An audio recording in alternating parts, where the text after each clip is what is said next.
A few years ago, all the retro pony cars seemed to have come back, and everybody was in love with the 70s again. Let's see if that decade lives as well as it reads. As we drive the 2013 Challenger SRT8 392 Hemi, the big boy, and check the tech.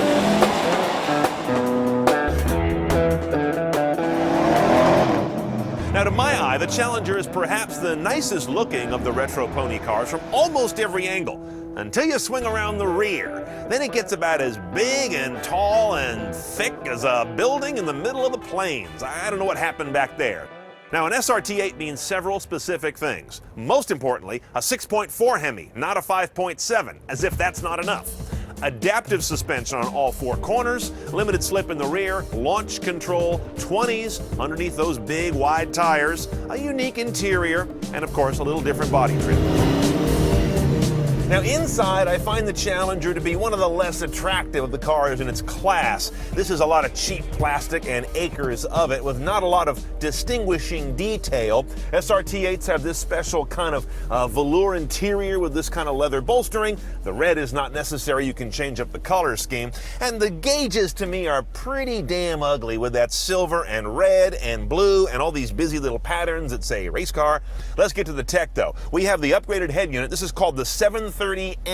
It's the largest and most well-equipped of your options. 6.5-inch touchscreen, and I want to point out the touch response is outstanding. It is one of the quickest this side of a Hyundai Kia, which is my normal favorite for fast touch response. Now for sources, as you can see, you've got a hard drive here. I'm not normally big on that. For what it's worth, you have 20 gigabytes available to you. The other 20 are for the nav system. Optical disc lives up here, peekaboo style, behind the screen. We have satellite radio, of course, which powers our satellite traffic on the navigation system. Here's the main menu for nav. As you can see, this is the older system. This is not the big Uconnect that they're putting in the more recently revised Chrysler products that's been getting awards for the most easy-to-use navigation. It's Garmin stuff. The menuing is very clear.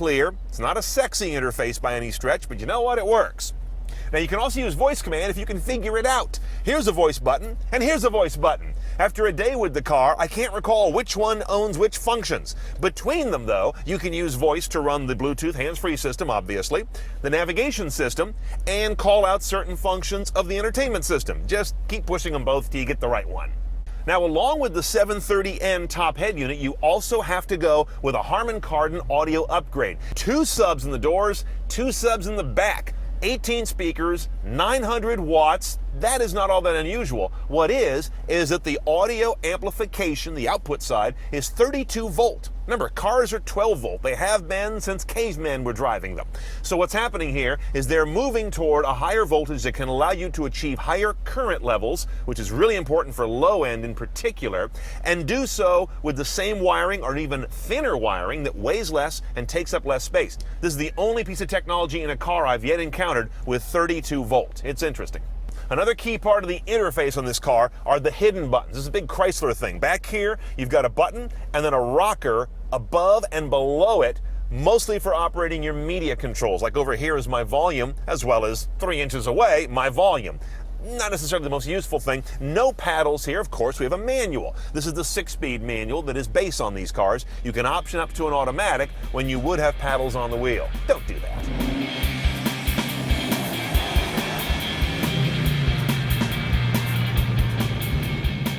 Okay, the heart of Big Dummy is this engine, the 6.4-liter Hemi, not the 5.7. This one makes that one look smallish. No blower, no turbo, no direct injection. It's just a big ol' high-displacement V8 with hemispherical combustion chambers. And Hemi, by the way, is a Chrysler trademark, though other cars have hemispherical combustion chambers. The numbers: 470 horsepower, 470 foot-pounds of torque. 0 to 60 for this 4,200-pound car, 4.8 or so, while getting you 1423 mpg. That's bad enough to earn you a $1,000 gas guzzler tax. The power always goes out on an SRT8 through that 6-speed manual with the pistol grip out to a limited slip rear end. You can get an automatic in a Hemi V8 Challenger, but you've got to drop this guy out of SRT class to the 5.7 Hemi, and then you can get your automatic, and it's only a 5-speed.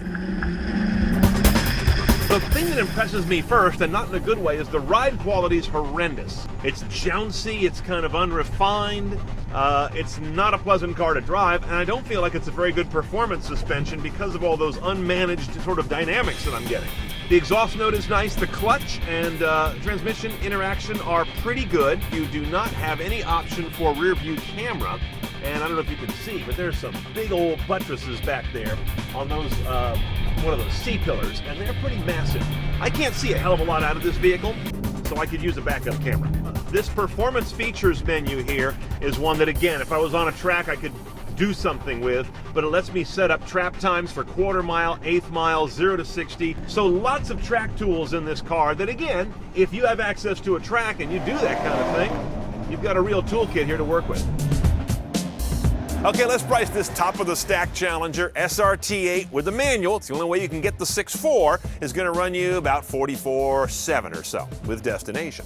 Add into that $790 for that head unit, which, given the price, I would do. The $2,000 option is the Harman Kardon audio. If you like thump, it's got a ton of it. And the only other charge, not an option, it's standard, is the gas guzzler tax at $1,000. All in, we're somewhere around $48,500. Now, the Challenger has a role in the world. It's a somewhat unique pony car in this revival area of elephant motors. Take it as a dragster you can take to work, and it may fit the bill.